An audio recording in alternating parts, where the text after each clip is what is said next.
Civilization or Barbarism, an Authentic Anthropology by Dr. Cheikh and Diop.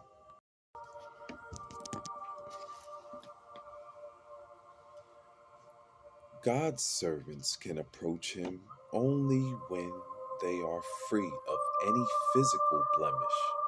Therefore, twice a day and twice each night, they must perform their ablutions. This includes washing the mouth with natron by the sacred lake, which in every temple symbolized the primordial water of the Nun, from which creation emerged.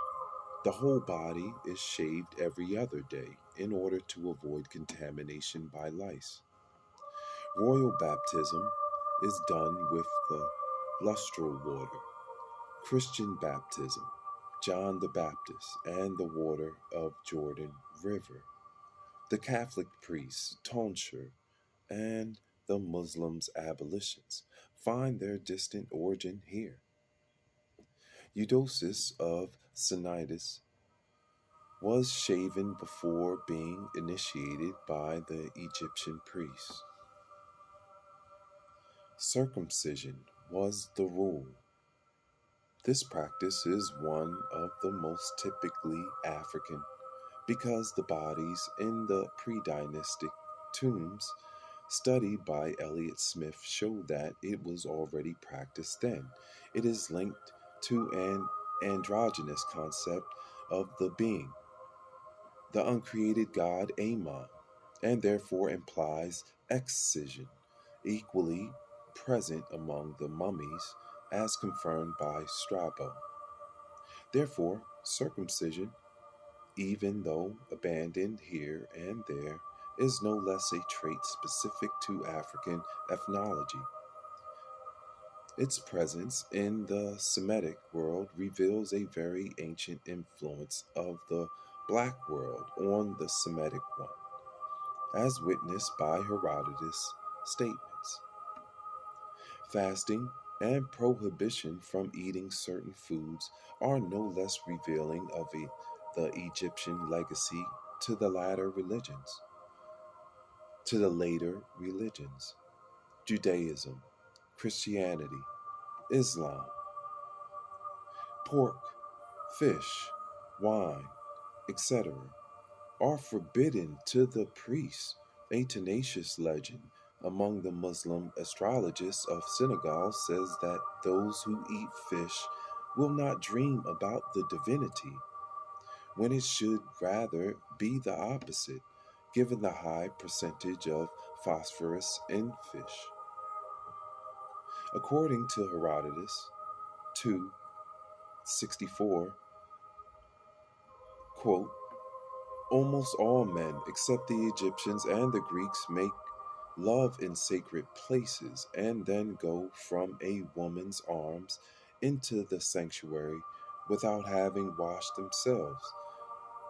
This, end quote, this is strictly forbidden in the Muslim religion. The Egyptian priests, like those of the Catholic Church, wore prescribed vestments, which in the Egyptian case excluded wool as coming from tainted animals. The administration of the temples, that of the domain of Amon, at Thebes in particular, with its army of clerks, prefigured the skillful organization of the Catholic Church. The Egyptian priest is married, generally monogamous, perhaps though abstinent, but women are not explicitly admitted to the caste.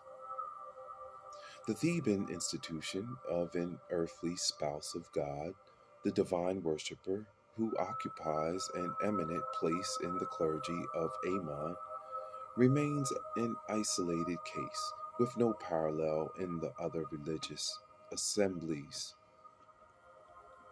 The Passion and the mysteries of Osiris were performed in front of the temple. See the paragraph on theater, page 337. The temple was a replica of heaven here on earth, and its architecture was a vast symbol of the universe. Clement of Alexandria gives the list of objects or works that the horologist priests had to master. 1. A work on the arrangement of the fixed stars. 2. Movement of the moon and the 5 planets. 3.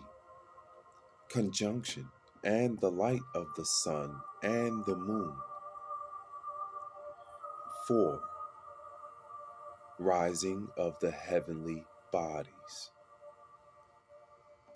Among the sacred writings in the library of the Temple of Edfu, one can quote as a confirmation of Clement of Alexandria's statements the following books: Knowledge of the periodic returns of the 2 heavenly bodies, sun and moon. Control of the periodic returns of the other bodies, or heavenly bodies. The Book of Knowledge of all the secrets of the laboratory, and also Magical Protection of the King in his palace, formulas to repel the evil eye. And we'll pause right here. Continue back with this wonderful, wonderful reading. Civilization of Barbarism. I'm Uriel. Hi, sir.